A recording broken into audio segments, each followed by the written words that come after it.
Who will watch the Watchmen? Harmless phosphorescence!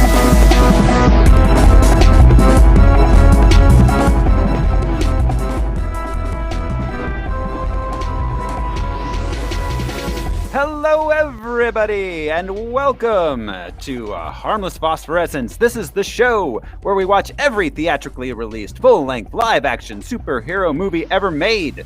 We gather some research into the production and the source material, then we tell you all about it. This show is brought to you by our patrons. Patrons like executive producers Michael Beckwith and Atticus Burkett. You want to be a patron? You can do it. $1 a month's all you need to start with, and you get some extra podcasts. Head over to patreon.com/harmless phosphorescence or harmless entertainment. We've got lots of shows there. We've got monthly movies where we do a different movie every month that's not a superhero one. This month we'll be doing American Graffiti. So head over, check that out. $1 a month is all you need to start with. This is your host, Thoreau Smiley, and I am full of human bean juice. Who's joining me this week? I'm Josh Cece, and I'm not locked in here with you. You're locked in here with me. I'm Brian Lesh, and I'm just here to eat the cold beans. I'm Alaric Weber, your only protection from yourselves. And this week on Harmless Phosphorescence, we are going to be watching 2008's The Watchmen.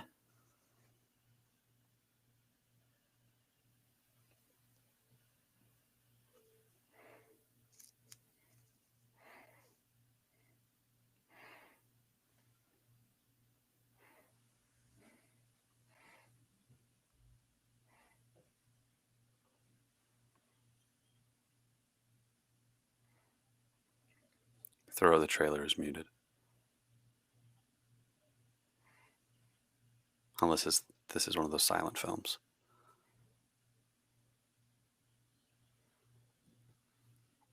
That would have been intense.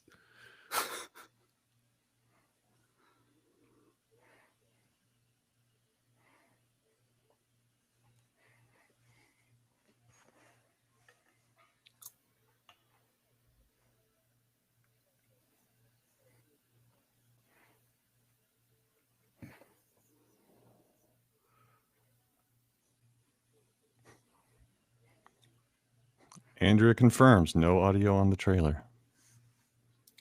We've got a confirmation. You can add it in later.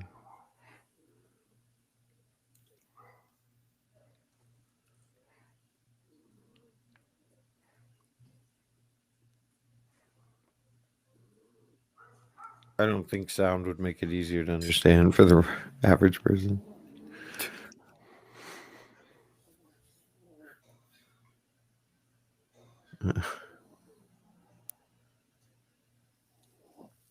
I wish I was quick and sharp enough to ad-lib my way through this trailer. Dialogue.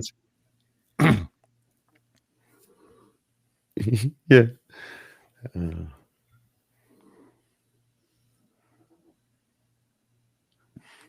From the director who wants to bring you 4 hours.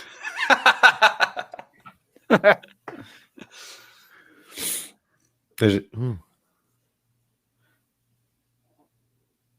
I wonder how long the trailer, how much longer the trailer is than a normal trailer. Yeah. 66% more. The director's cut.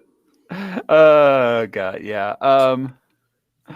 That's was a trailer for The Watchmen. 2009's The Watchmen. I said 2008. Released March 6th, 2009. The theatrical cut had a running time of 163 minutes. That's 2 hours and 43 minutes. It had a budget of $138 million, and it took in $185 million. So it did not do well. Squeaked by. Yeah. Well, and what they say, if you don't double your money on a movie, you lose money on it. So Right. Yeah. Wow. I think it was rough for the average moviegoer, especially 2 hours and 40 minutes. I think that turned a lot of people off for sure. That running time. Yeah. Well, it's wild. That was the one on HBO because we were curious last week. So the one HBO had was the theatrical release. That was I thought it was like the unedited because it was so long. And no, that's what theater goers in 2009 saw. Yeah. yeah, The director's cut is 3 hours and 6 minutes long. So about an extra 20 some minutes. so That's he longer must than have, Endgame. Yeah. yeah.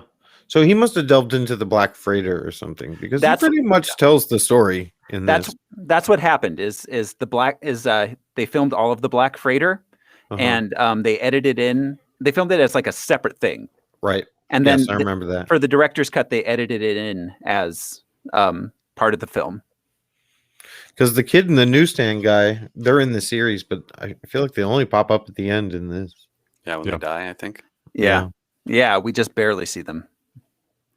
Yeah, because it's the kid who's reading the Black Freighter. But anyway. Yeah, exactly. So yeah, that did not do well at the box office, and makes me That's ask the question, guys. I'm sorry, Theo, but how many? I just want to guess or imagine how many times around the studio office who will watch the Watchmen joke was made. It's like apparently not very many. Well, I'm telling you this: not males between 18 and 22 years old. And then they're high fiving Yeah, while Zach Snyder sulks. he's like, "Screw you guys! I'm gonna go make me a." What did he make after this? Oh, you know what he followed this up with? Man of Steel? No, that was Bryan Singer. Like the Bridge to Terabithia movie, right? Not the Bridge to Terabithia. The Guardians, the Owls of Gulfuli, whatever that was. 30 Rock made so many jokes about that movie. So, all right, guys, you ready to play the box office top 10? Always Wow. in my sleep. Here we go. This is the game where I will read the top 10 movies of the week of March 6, 2009. The guys here will try to guess where Watchmen opened, and they will try to guess what movie I'm describing when I describe that movie using only the box office mojo description. That's a lie. I changed the descriptions a lot, but we won't get into that. Where do you guys think this opened? Josh. Let's see. 5. Josh goes 5. Al, where do you go? 2. Al goes 2. Brian, where do you also go to? I'm going to take a number 3 on this one. Number 3. We've got a 5, a 3, and a 2. Bob, show us what we've got. Those are some measurements. Yeah. In my eyes, you're all 10s. So here we go. The box office top 10. Coming in at number 10 this week. The 2 most popular guys in high school decide to ditch football camp for cheerleader camp. For the girls and for the glory. Oh, I remember this movie. Was this on our last list last week? No, I don't Sounds- believe it was. Sounded familiar. I don't know. I want to say it's like Cheer Squad or some shit like that. But The tagline, according to this tiny little thumbnail, is 2 guys, 300 girls. You do the math. It's called. that was also made by Zach Snyder. Yep. Yeah, It's 6 that hours was- long. that was Justice League. It's called Fired Up. All right. It's called Stereotypes. Yes. I'm assuming there had, well, maybe not. It might have been too young. I was thinking there had to have been a Owen or Luke in it, but it was probably more like a Tatum. Yeah. Yeah, that sounds right. Coming in at number 9. Okay. Dunstan Jackson. Yes, but no. A 3D concert film of the 2008 concert tour, as well as documentary footage on this popular artist of 2009. Artist. Who was it? I don't mean art. artist as in musical artist. Oh, It being a documentary of a concert. oh, right. Oh, is this that Rolling Stones Scorsese? I don't believe the Rolling Stones were a popular artist in 2009. Is this you. Exit Through the Gift Shop about Banksy? No, it is not.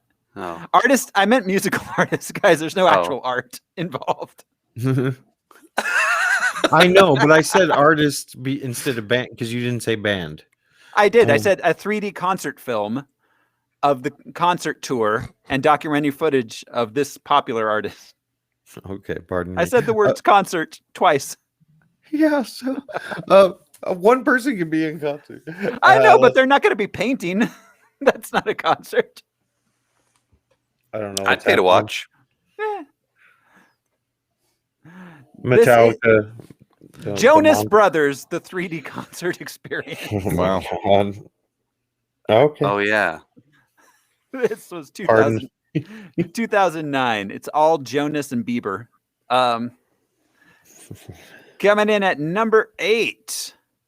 A college grad lands a job as a financial journalist in New York City to support where she nurtures her shopping addiction and falls for a wealthy entrepreneur. What the fuck? Yeah, it starts off with a fairly empowered female character and then dips right away. Illegally blonde. Like technically blonde. Bleached blonde. Bleach blonde. Ow. Romy, Wyoming. Whoa. I want to see that. Yeah, I don't know what that is, but I want that movie on my screen now. This one was called Confessions of a Shopaholic. I feel like I should know who that is on this. She got her degree. She got a fantastic job in her field, but bitches be shopping. They do, no matter what. Oh, okay. So this was starring Isla Fisher.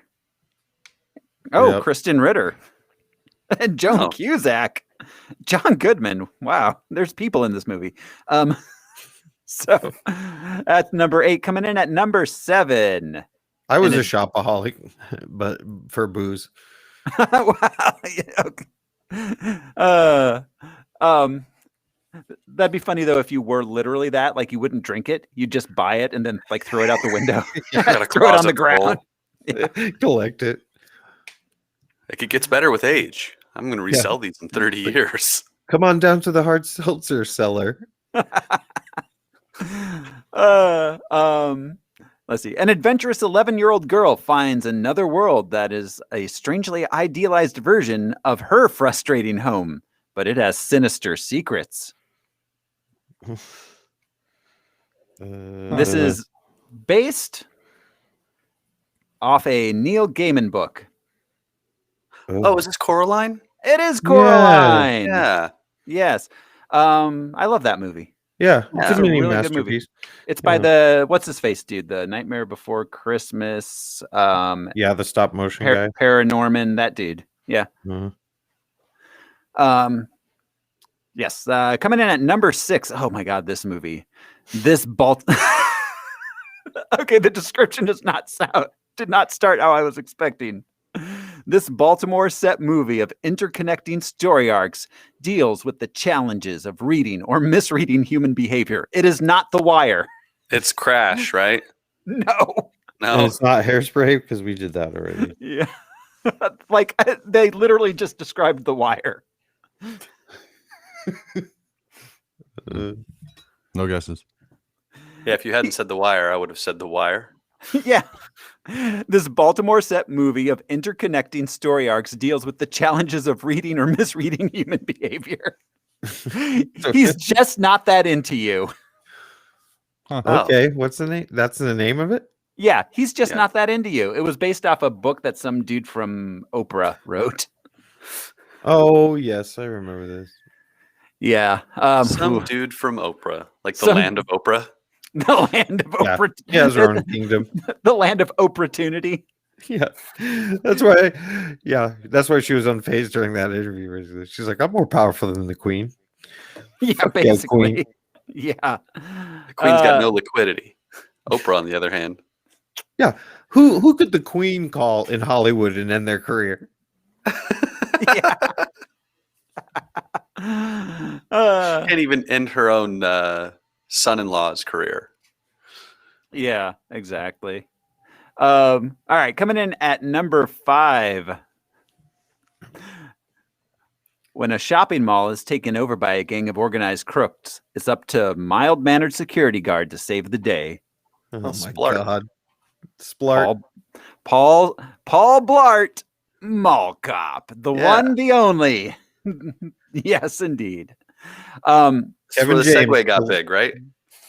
Yes. What? Yeah, this is where people first saw the Segway in action. Yeah, that's right. Yes, the Segway. The all-important Segway.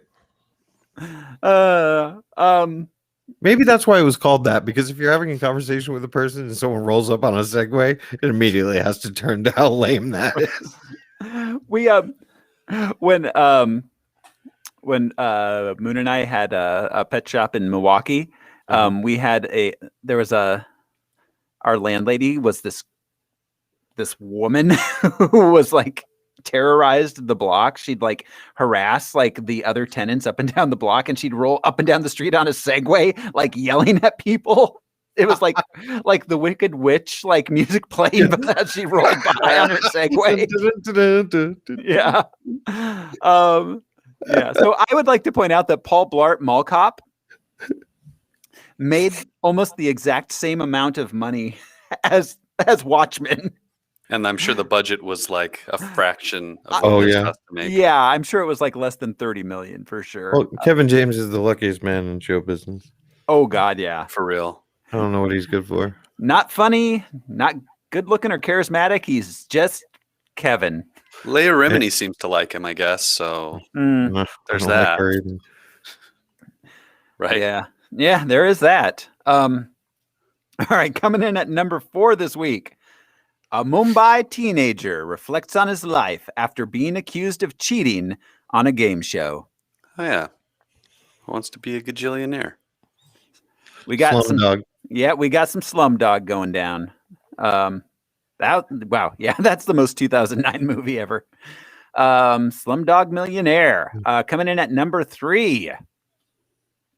A retired CIA agent travels across Europe and relies on his old skills to save his estranged daughter, who has been kidnapped while on a trip to Paris. Taken 2? No, Taken 1. Taken 1. Okay. The original Taken. Yes. Yeah, Taken 2. Fool me once. Yeah. My favorite part of Taken is where he stumbles across the chosen one in a junk shop. Yeah, that's when he kidnaps the kid, right? Yes. Yeah. Taken is badass if you haven't seen it. Yeah. No. Yeah. There's It's a, an yeah, incredible movie. there's a Yeah. reason it was a hit. That movie is amazing. He's taken a lot of names in that one. Yeah. I have a particular set of skills. You guys remember the when he was auditioning with Warwick Davis on what was that show? Shortcuts. Oh, Life is Short. Or Yeah, Life is Short, I think. I don't know. that might be I it. know But what you mean. but he's like, I'm a very funny man. All right, listen, I'll improv. I've got AIDS. Like the David Brent. Yeah. So all right, number 2. A mischievous grandma lands in jail where she meets a variety of mixed up characters. Big Mama's Big House. Oh my Lord. I've got to there's a lot of movies.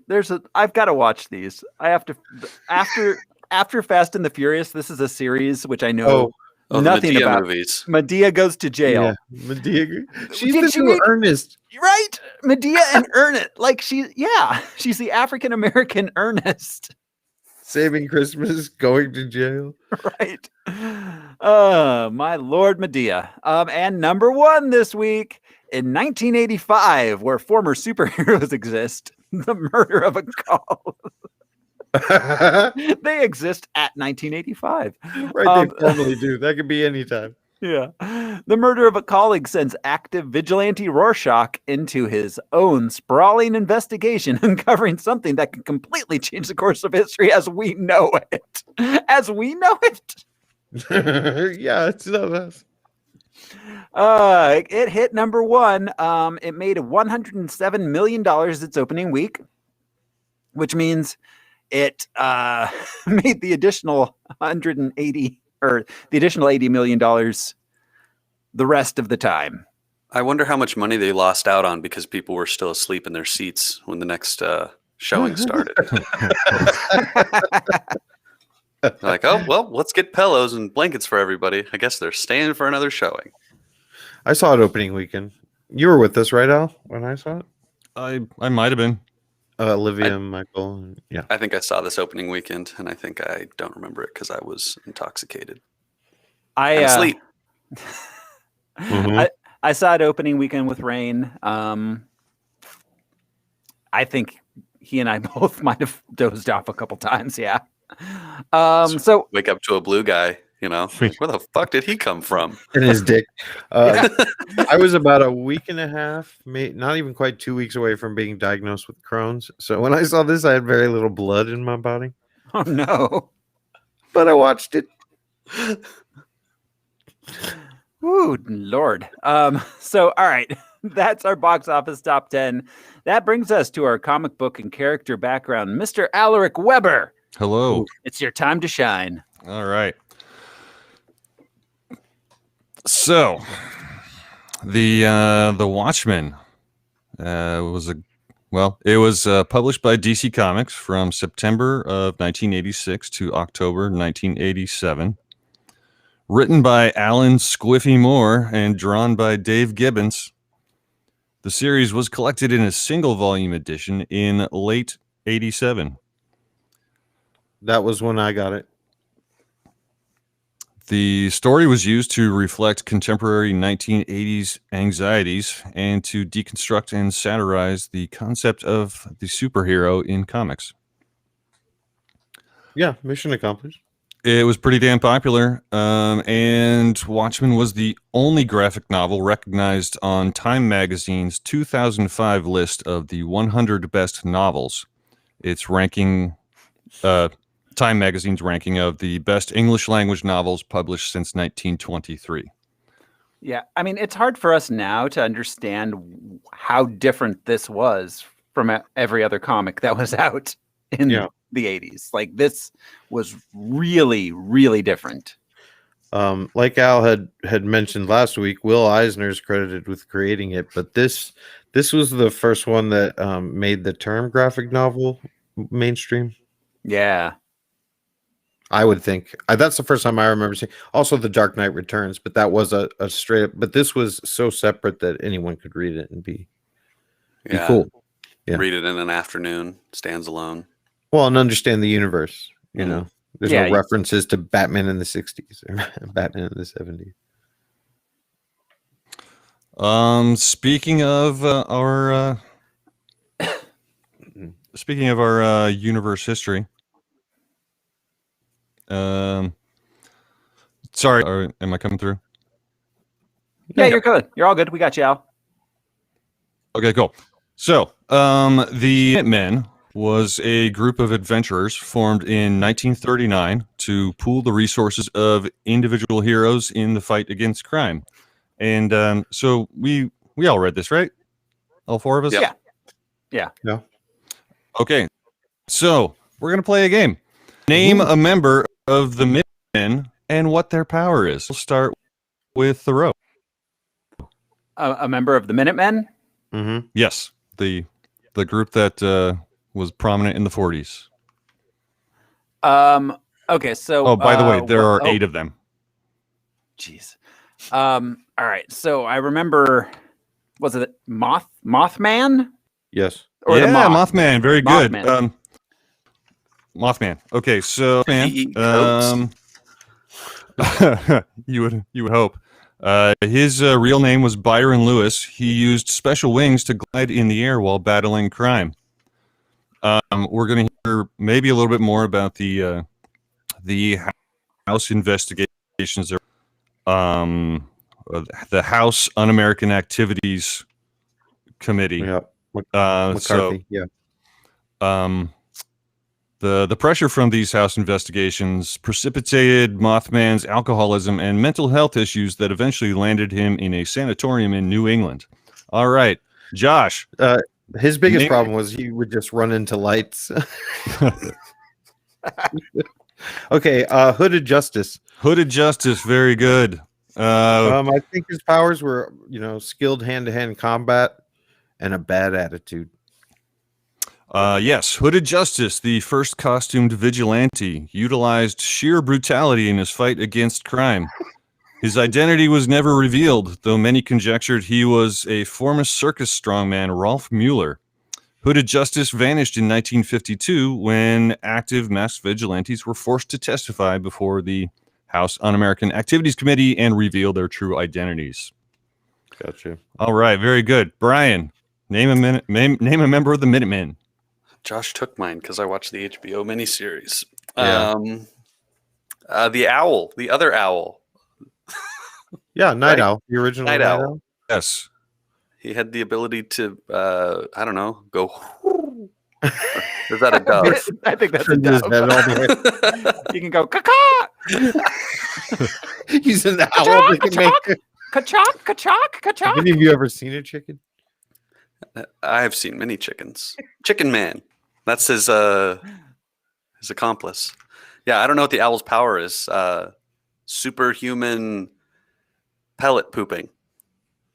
Genius level intellect. I would Nice say. try. Okay, so Night Owl, his real name was Hollis Mason. He was an average policeman inspired by an article on Hooded Justice to become Night Owl. Mason retired from hero work when Dr. Manhattan became a public mainstay. That was in the 60s. And Mason opened a garage and eventually wrote a Minutemen tell-all book, Under the Hood. All right, back to Thoreau. Silk Spectre. Silk Spectre, yes. Silk Spectre, her name, she used to be Sally Juspezek. She went by Sally Jupiter because she was trying to hide her Polish roots. She was a former waitress and burlesque dancer, advised by her agent to become a crime fighter. Vibe. That's all it took. You're just not making it as a stripper. Maybe you should beat up some people. Josh. Yeah. Oh, name another. Right. Dollar Bill, right? Dollar Bill, yes.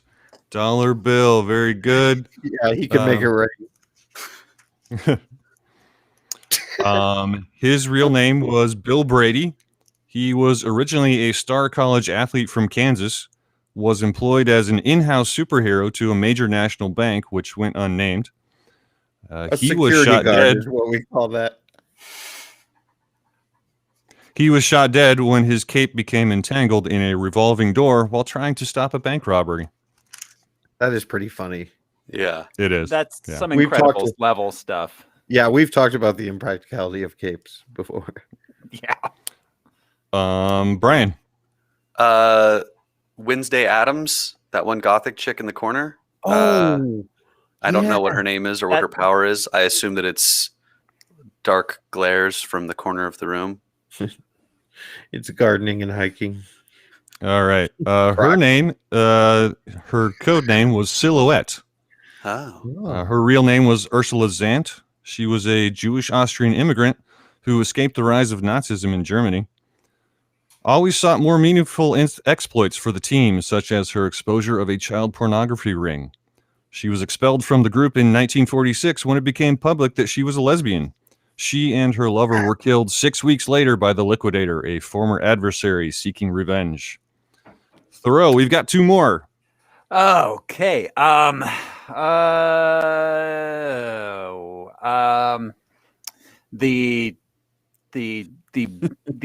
beater upper. Oh, yeah. Duh. Yeah. Mr. Furious. All right, you're going to pass through. Yeah. Josh, you got one? Shit. Let me think. Oh, the comedian. Was Yes. Yeah. Oh, When you damn said it. the beater upper, that's what I assumed you meant. there. Yeah, because he is. I He can't believe beat I forgot about the her- comedian. We just watched a 3-hour movie about her. Right. He's always armed, but he looks like he could, hold his own in a fight. Plus, he's got some little sneaky moves like we see in the movie where he throws the coffee cup as a distraction and shit. So Yeah. he's pretty So, good at He fighting. does a great 10-minute set also. Yeah, that's right. He's like airplane food. What happens to the other sock? Real name, Edward Blake. He was the youngest member of the group, was 18 when he joined.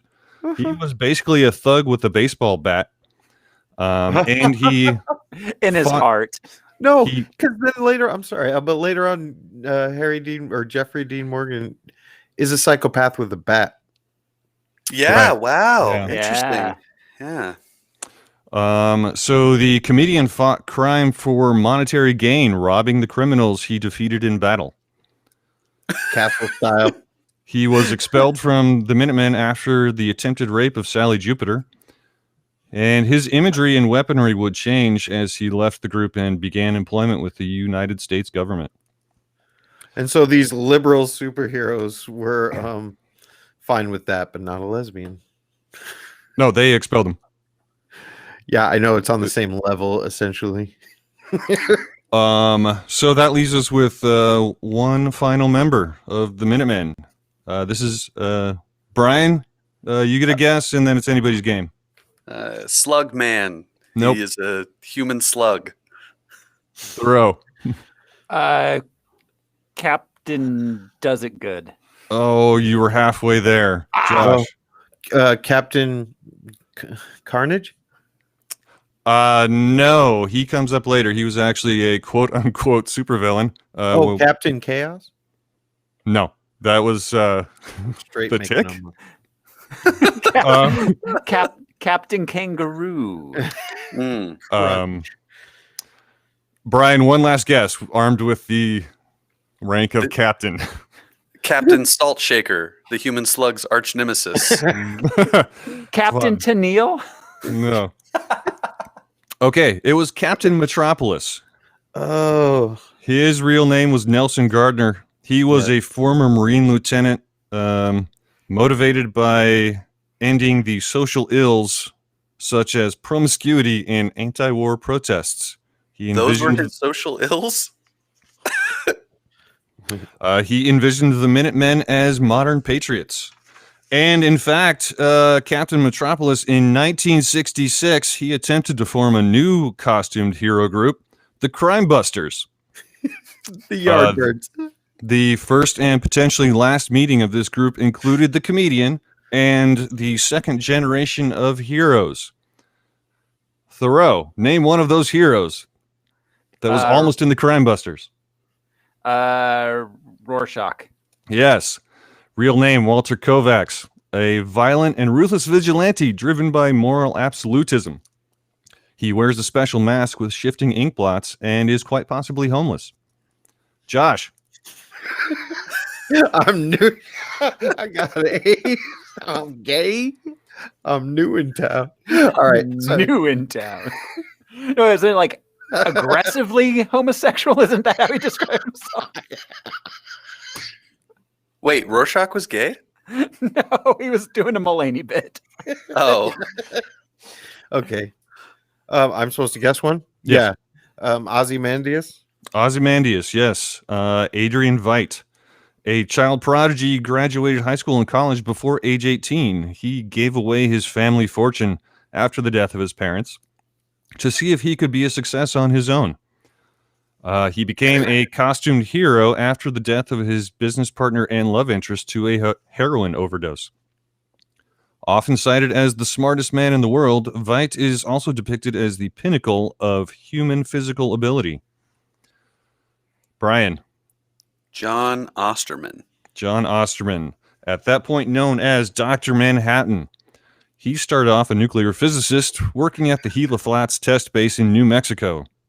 Osterman was vaporized after he became trapped in the test chamber of an intrinsic field generator.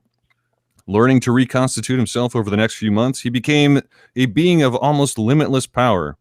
His ability to perceive all moments of time simultaneously can be hindered by tachyons or a large magnitude electromagnetic pulse. Thoreau, 2 to go. So they mirror, obviously intentionally, but they mirror origins of well-known superheroes. Ozzy's parents died. This guy's stuck in a chamber like Banner.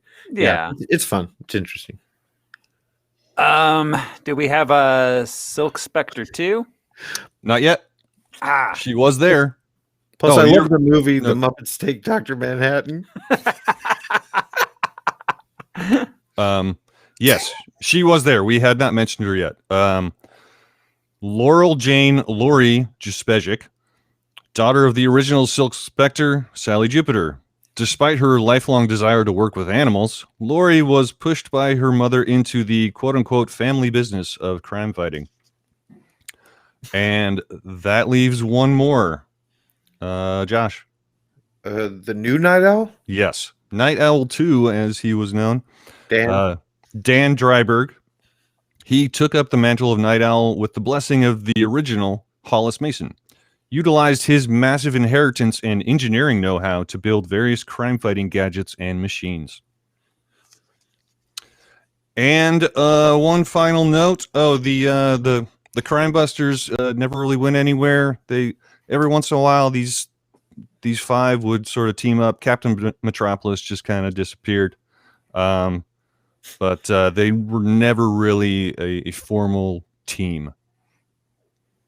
Mm-hmm. Although they were depicted. Never was there a group of superheroes called the Watchmen. Oh. So yeah, it refers to the Doomsday Clock, right? Or Dr. Manhattan's clock. And the Watchmen on the walls kind of thing. Yeah, the Kennedy quote. Yeah, the Kennedy quote. Right. Yeah. One final note that took place in 1966. It was in 1977 that the Keene Act was passed, outlawing vigilantes operating outside government mandates. It was pointed out to me by Brian that there was a sequel. There were also prequels that came out after this movie. In 2012, DC published a series of comics called Before Watchmen. The larger series consisted of 8 limited series for the Minutemen, Silk Spectre, the Comedian, Night Owl, Ozymandias, Rorschach, Dr. Manhattan, and Moloch, as well as a dollar bill one-shot for a total of 37 issues. Wow. I'm sorry, just has any of us read the sequel? No. No. I don't think so. I'm wondering how much of the series was based on the sequel. That's a good point. From what I've read, none. Okay. I've picked up, I haven't read it, but apparently some of the characters have been reintroduced into the actual DC universe in recent years. Like recent years. Dr. Manhattan and Superman have met. Yes, Yeah, the we're new about to get to 42 that. sequel thing, yeah. Oh, sorry. Yeah. The actual sequel was called The Doomsday Clock, and it was a 12-issue limited run published from 2017 to 2019, written by Jeff Johns and penciled by Gary Frank. It takes place 7 years after the New York Massacre, which was exposed as fraud by Rorschach's Journal. Spoiler. It places the Watchmen universe inside the DC multiverse with crossovers by Superman, Batman, Wonder Woman, and more. And the rest. And there was an interesting dichotomy between Superman and the Watchmen. Superman being an alien who personifies humanity and takes it as his own, and then this human who is no longer a human and no longer has any human concerns. It was alienated from humanity. Yeah. So it's the difference between, Superman and Nietzsche's Übermensch. Dr. Manhattan. Yeah. Yeah. It's like one is messy and one is neat, and they have to live together in the same apartment. Well, one feels too much, the other feels not enough. Yeah. One is chocolate, one is peanut butter. Superman is a moody, emotional drama queen. Oh God. He's Yeah. just trying to get laid, man. Yeah. Huh. Well, I mean, he's Superman and he has a super penis. What's he going to do with it? Super sex. Nobody ever knows. Yeah. That's all we got for comics history. All right. Well, That thank was you. fun. Yeah, I liked that, Al. That was a lot of fun. Thank you welcome. for bringing us this game. All right. So then that brings us to Oh, I'm sorry. The larger point when I asked about what is their superpower, nobody has superpowers except Dr. Manhattan. Yeah, Right. that's what I was going to say. I didn't actually get around to saying it, but all of their powers is just beating up people.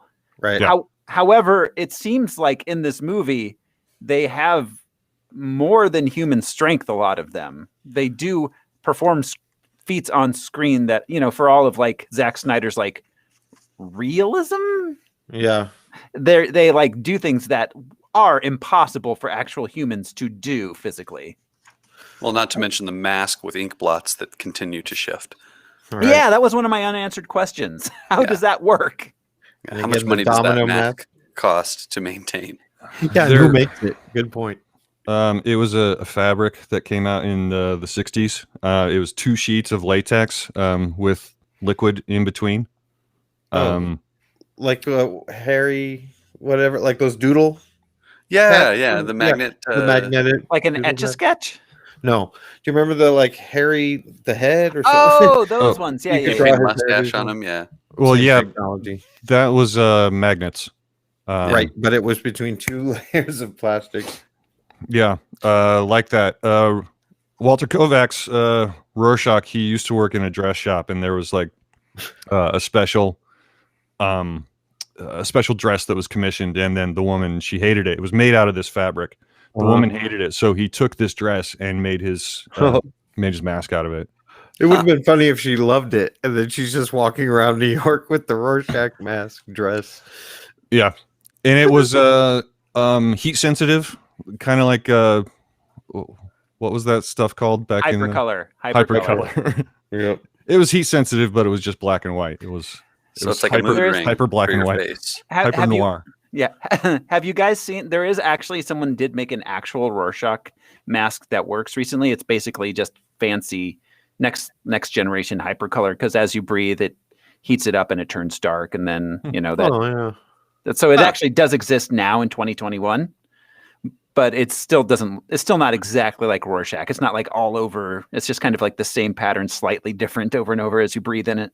Uh-huh. But all right, so that brings us to the film itself. The Watchmen on the big screen.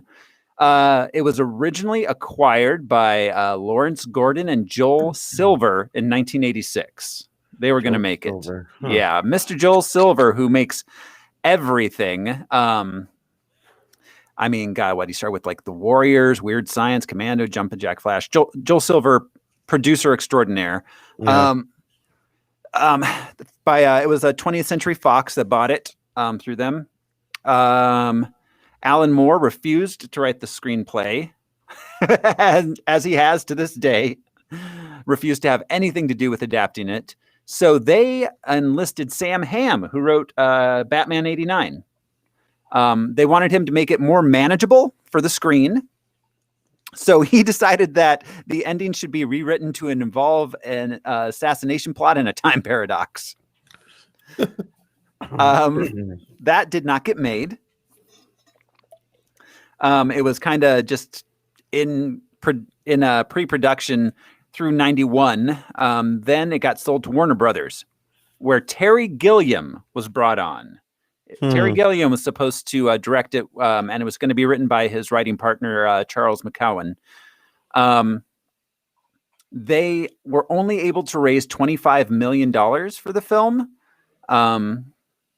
which was not enough. They estimated they needed $100 million in 1991 money to make it. I'm kind of glad he didn't. Yeah, I think it would have. I don't think he was the right filmmaker for it. It would have been. No. I think it would have been a glorious disaster. He described it as unfilmable when he left it. It kind of got put on the shelf then until 2001, when it got sent to Universal. At that point, Lawrence Gordon partnered with Lloyd Levin, who is a producer also, and they brought in David Hayter to write and direct. David Hayter did the X-Men. He was a writer for the X-Men, X-Men 2. It's really weird because he's best known as the voice actor for Solid Snake on Metal Gear. So Yes, of course.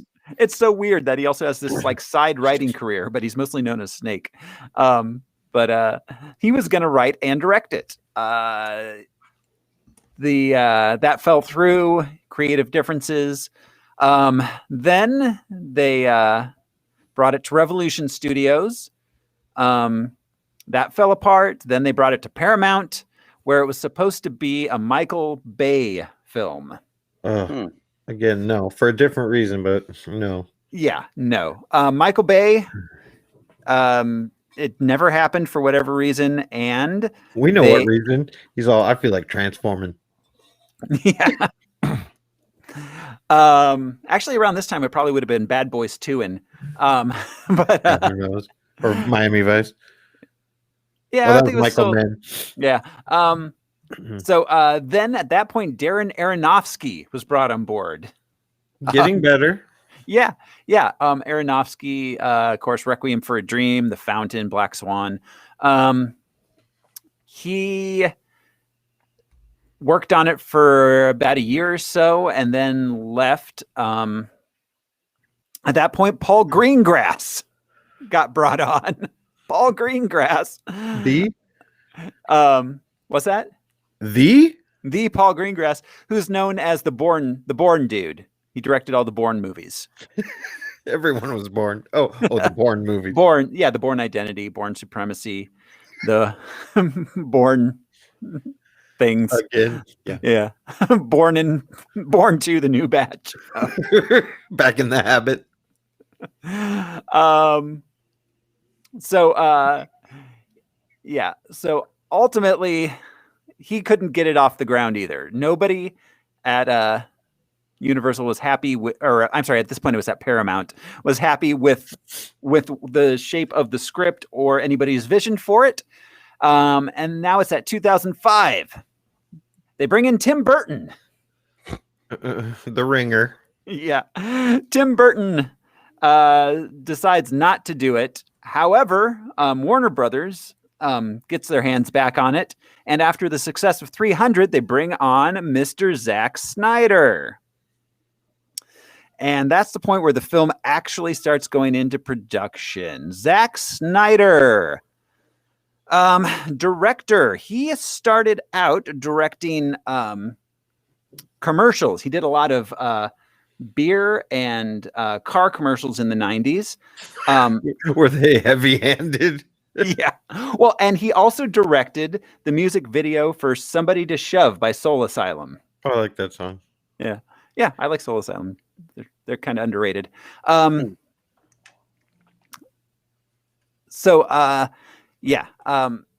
He got to start as a commercial director and a music video director. We see a lot of that in this show. And then he got his big break with his feature in 2004, Dawn of the Dead. I love that movie. That's a great movie. That's the first time we saw Fast Zombies. Do you remember how shocking it was? That was wait. Was that before 28 Days Later? Yes. Oh, because I thought 28 Days Later was the first time we saw Fast Zombies. That may be true. I'm not sure which one came first. I swore it was Dawn of the Dead, but yeah, that was a really well-made movie all around. Remake. It was, and it was set in Milwaukee, which is funny because after I lived in Milwaukee, rewatching it, I'm like, hey, that's Chicago. So 28 Days Later was 2002 and Dawn of the Dead was 2004. All right. So then you're right. Yeah. So yeah, he basically just got hired for jobs after that. After that, he got 300, and 300 was a huge hit, of course, as we all know. That was kind of his breakout, even more than Dawn of the Dead. And then Watchmen. He'd follow up Watchmen with Legends of the Guardians, the Owls of Kahuli. You think you can just fly through the air like the Owls of Legend? That is a directing credit. It wasn't one of those weird ones where he gets like a producer like brought to you. No, the Right. man directed that movie. Or a Garfield situation. Yeah. He's just confused, and next thing you know, he signed a contract. Yeah. We will, of course, see him again soon. Well, in probably a couple months. Man of Steel, Batman v Superman, and of course, eventually, someday on this show, the Snyder Cut of Justice League, which comes out in 4 days. 5 days? 5 days, yeah. 4 or 5 days, yeah. So Yeah, it might have to be the one where oh shit. Never mind. Okay. Well, since we do theatrical releases, we'll have to watch the one that was released in theaters, right? Well, no, we're doing that one, absolutely, because that was in theaters in what is it, 17, 18, somewhere around there. Yeah. So if we it's do the getting Snyder released. Cut, we can just talk about things that are new. I think it's getting a short release to theaters too, right? I believe it is. Yeah. Well, there you go. We were discussing with 2020 and the complete collapse of the theater industry, how we are going to do this going forward. And we thought possibly for 2020 and 2021 movies, we would, assuming the film industry goes back to theaters as normal. I was saying that that AAA releases that didn't make it into theaters might get into our list for these 2 years. That makes sense. But anyways, Zach Snyder. So I kind of looked into his background because I was trying to kind of figure this dude out because I don't really get him and his filmmaking aesthetic. Like I know there's people that love him and he's like right up their alley, but I'm not one of those people. I was trying to figure out where he was coming from thematically. He was raised a Christian Scientist. I couldn't really find much of anything in that I thought connected to his body of work.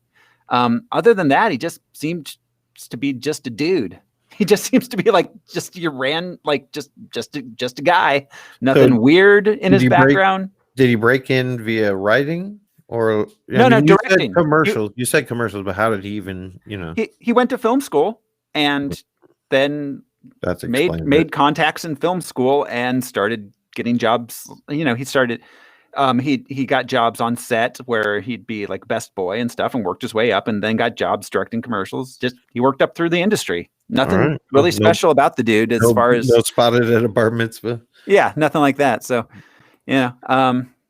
this movie was written by David Hayter, who as I mentioned, his draft made it largely into this. That's Solid Snake. He also wrote the first 2 X-Men and Alex Say, who is Snyder's. Well, no, he doesn't work with Snyder too much. I thought he was Snyder's go-to guy, but he's not. Let's see. He wrote Sucker Free City, the 2018 Superfly. Oh, and is an executive producer on the 2019 TV series Wu-Tang: An American Saga. Oh, far out. Nice. Yeah. This is like his biggest writing credit this is like his biggest credit period, basically, is writing credit on Watchmen. I didn't even have problems with the script. No, it was about as good as a Watchmen script as a single feature film could be. Well, a lot of it was Alan Moore's. Yeah.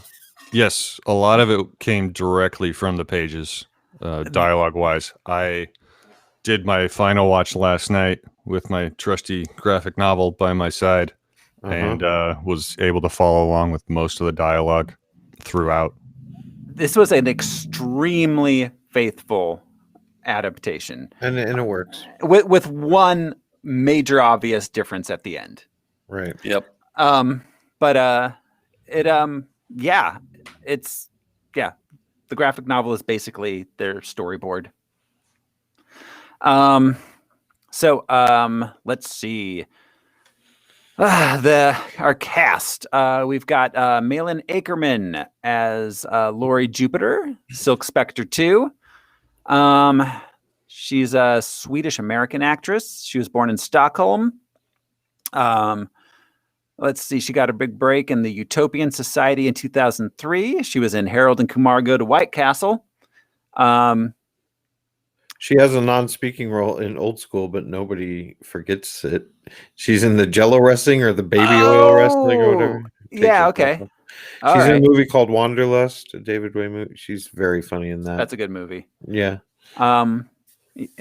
She's in 27 Dresses, Rock of Ages, 2018's Rampage. She's been in the series Billions for a little while. She did the voice of Black Widow in an episode of Robot Chicken. Oh, cool.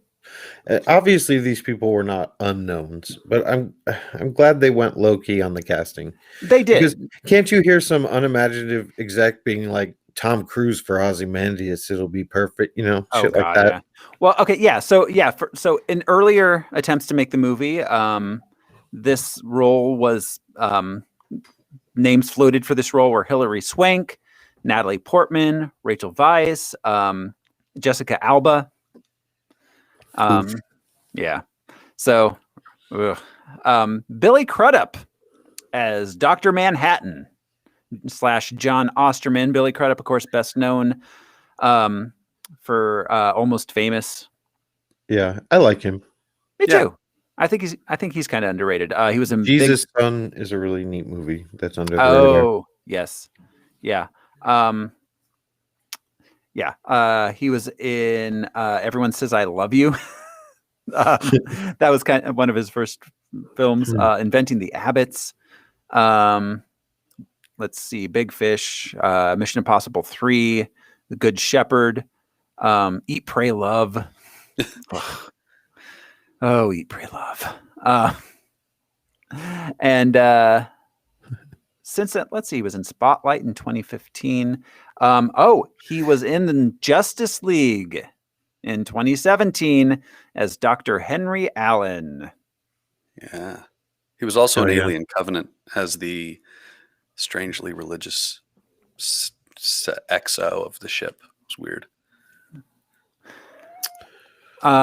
Let's see.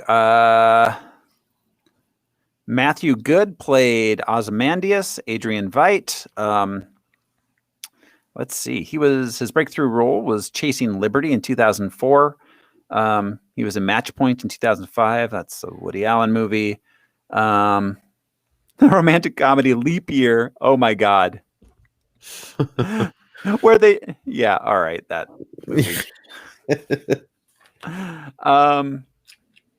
Yeah. Let's see. He's been in The Good Wife, Downton Abbey, The Crown. He seems to do a lot of fancy British guy roles. Yeah, period pieces. Yeah. Let's see. We got Rorschach, Walter Kovacs, Jackie Earl Haley. Okay, this was an inspired move. Yeah. Yeah. He had not been on the scene. He No. looks exactly like Dave Gibbons' depiction. Oh God, yeah, he does. Yeah. Well, okay, so he was best known in his early career as one of the Bad News Bears. Mm-hmm. He was in several Bad News Bears movies. Then let's see, he was in Breaking Away in 79. That's a bicycling movie. Yeah, exactly. And then a bunch of not good movies.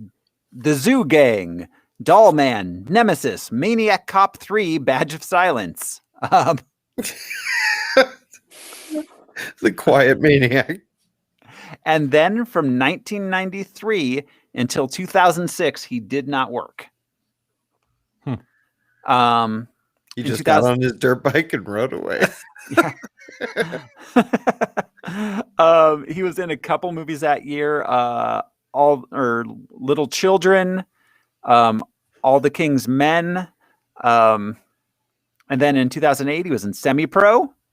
And then he got Watchmen. Didn't Spielberg use him around that time? He was in Shutter Island. Oh, maybe that's it. Scorsese. Oh, he was in Lincoln in 2012. Right. He also played Freddy Krueger in the 2010 remake of Nightmare on Elm Street. Mm-hmm. Since then, he was in RoboCop, the RoboCop remake. Oh my God, The Dark Tower, the hour and a half movie that they adapted 7,000 page books into.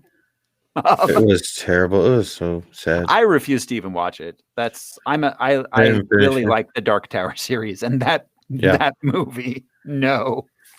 And then his most recently, he's been in Alita Battle Angel. Okay. Wow. He's got some more comic book cred. Recently, 2016, he was in the first episode, the first season of Preacher as Odin Kincannon. And he was in 12 episodes of The Tick as the Terror, and he was amazing. I bet. Cool. Let's see. Patrick Wilson played Daniel Dryberg, Night Owl 2, in earlier. So Patrick Wilson, he got a start on Broadway. Then he was in The Full Monty, Angels in America. Let's see, the 2004 Phantom. Oh, he was the dude from Hard Candy. Yes, that's right. Insidious, The Conjuring. Wow, he did a bunch of those 2010s horror movies. I like him. Yeah, Annabelle, like a bunch of those. He killed it on Fargo season 2. Oh yeah. Oh, he was in the A-Team remake, young adult, Space Station 76. I have not heard of that movie. Or the first 75 base stations. Yeah. He played President of the United States in Batman v Superman: Dawn of Justice. And let's see. He'll be an Aquaman. Oh yeah. Aquaman as Orm Marius, or the Ocean Master. This year, The Conjuring, The Devil Made Me Do It. Oh, he was in all the Conjurings, which the first one is pretty good. I haven't seen a Conjuring movie. It's all right. Let's see. So this role in earlier days was offered up to Kevin Costner, Christopher Walken, Richard Gere. That's what I was talking about. And John Cusack. That's exactly what I was talking about with the Tom Cruise shit. Yep. Yeah. Carla Gugino as the original Silk Spectre. She was in Troop Beverly Hills, This Boy's Life, the Spy Kids trilogy. Somebody had to. Night at the Museum. A lot of kids stuff these days. Haunting of Hill House. Oh yeah. Huh. I think she's cute. I always liked seeing her pop up. Yeah. She's a good actor. Earlier attempts to make the film, this role was offered to Liv Tyler, Jamie Lee Curtis, Catherine Zeta-Jones, and Sigourney Weaver. Yes, let's see former stripper and burlesque dancer Sigourney Weaver. Right. Not saying she can't. I'm not saying she can't. Yeah. And then, of course, Jeffrey Dean Morgan as Edward Blake, the comedian. Jeffrey Dean Morgan. Supernatural. He's well known for. Supernatural, charismatic. Yeah. He was The Walking Dead. He played Negan. That's the season I bowed out of, and I was like, I just can't do this anymore. Yeah, so when brutal. They beat Carl to death, I was like, all right, man. Yeah. Well, even that, and I was just like, this show's never going to go anywhere. They're never going to get anywhere. The central problem never changes. Yeah. Well, and the thing is the first season of that series was so good. It was one of the best seasons of television. The second one, I felt there's a pretty big quality drop off in the second season. But I'd agree, but yeah. it still was all right. But after 4, 5 seasons, I was like, they're never getting anywhere. Nothing's ever going to happen on this show, ever. No. And with Negan, yeah, it got to the point where zombies were no longer even the issue. Yeah, exactly. Exactly. So yeah, let's see. He was also, my God, his film career up to Watchmen is crazy. Uncaged, Undercover Heat, Legal Deceit, Roadkill, Something More, Dead and Breakfast, Chasing Ghosts, Fred Claus. Just saying words. He's very dashing. He has that Bruce Campbell kind of thing. Like, Yeah, hasn't been used enough, but cuts a good profile. yeah, for sure. Let's see. We will see him as Thomas Wayne in Batman v Superman: Dawn of Justice. Jesus, fuck. I forgot about that. See, I take that. Yeah. This year he's got 2 movies coming out: The Unholy and The Integrity of Joseph Chambers. Is Jonah Hex on our list? Yes. Yeah. All right. We'll see him in that as well. Coming up pretty soon. You woohoo. Let's see. Yeah, I'm excited about that one. God, there's so many people in this damn movie. Let's see. I'm just gonna kind of run through the rest. Yeah, Stephen McCaddy is Hollis Mason, Night Owl 1, Dan Payne as Dollar Bill, Niall Matter as Mothman, Apollonia Venova as Silhouette, Glenn Ennis as Hooded Justice, Daryl Sheeler as Captain Metropolis. Then we had Matt Frewer as Moloch. Matt Frewer, a.k.a. the dude that accosted Supergirl. Yeah, sexual assault. Yeah. Number one. I thought that was another inspired casting choice. Matt I Frewer agree. was great, yeah. And possibly a nod to that tiny cameo. You know, Zach loves DC and he loves Superman. So who knows? He does. Let's see. Laura Mennel as Janie Slater. He also had Matt Frewer in Dawn of the Dead. Yes, he did. Oh, yeah. Huh. Danny Woodburn as Big Figure. Oh my God. That was Kramer's buddy, right? Yeah, Mickey. Yeah. And they would get mad at each other all the time and they would fight. And it would just be hilarious how Mickey would get this ginormous Kramer to the ground. It was just Every time. Because that dude is so tall. so tall. Let's see. Robert Wisden as Richard Nixon. Frank Novak as Henry Kissinger. I was thinking of a turtle. Mr. President. So the Kissinger casting was fine. That Nixon was terrible. Oh God, that Nixon was so prosthetic looking. Yeah. Didn't even try to do a voice. It was just that guy. Yeah. Let's see. Pat Buchanan? Yeah, that was another one. Well, and McLaughlin. McLaughlin. Yeah. Every time I see someone do McLaughlin, I just think of Dana Carvey's McLaughlin. Carvey. Jimmy John, Johnny John, Jojo. What'd you have for breakfast? Cornflakes? Wrong. And we got Lee Iacocca, too. Yeah. Lee Iacocca got murdered.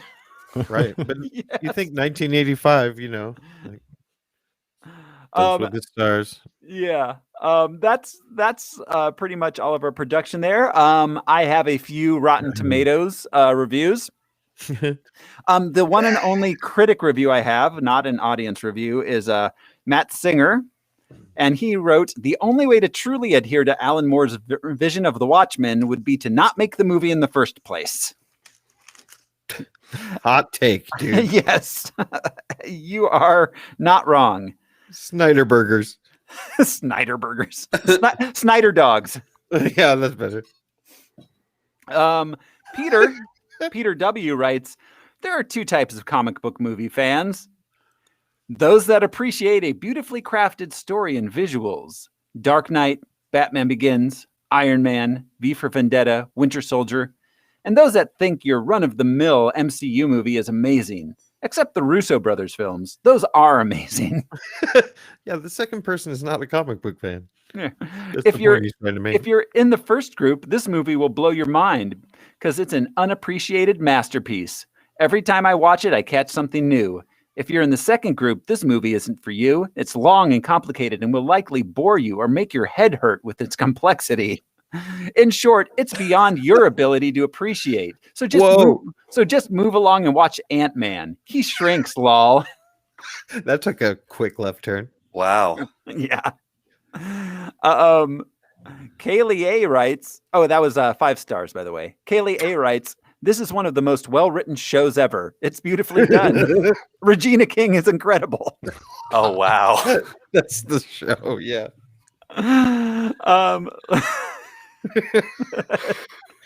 5 stars.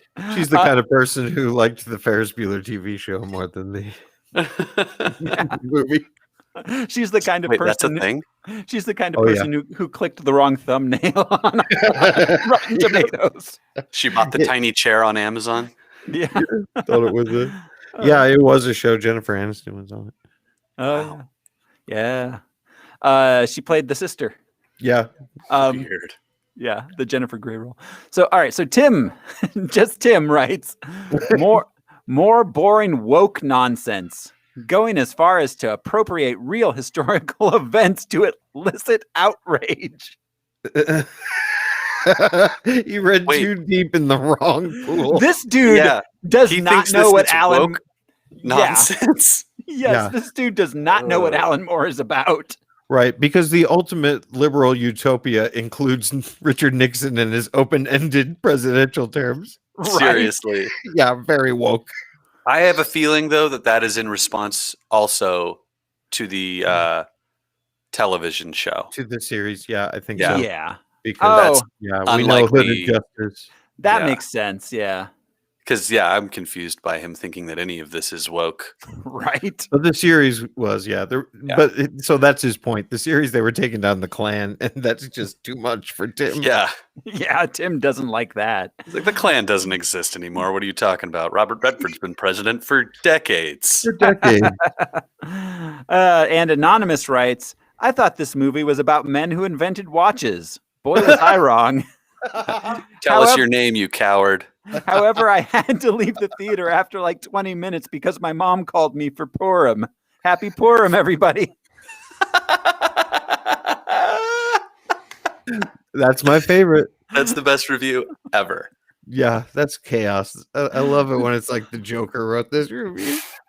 He's got bees in the brain, and he's afraid to tell us his name. So him and Roger Ebert. That brings us to the end of our intro here. We're going to be back for part 2 of this episode, guys. So we'll see you on the live stream in 2 minutes.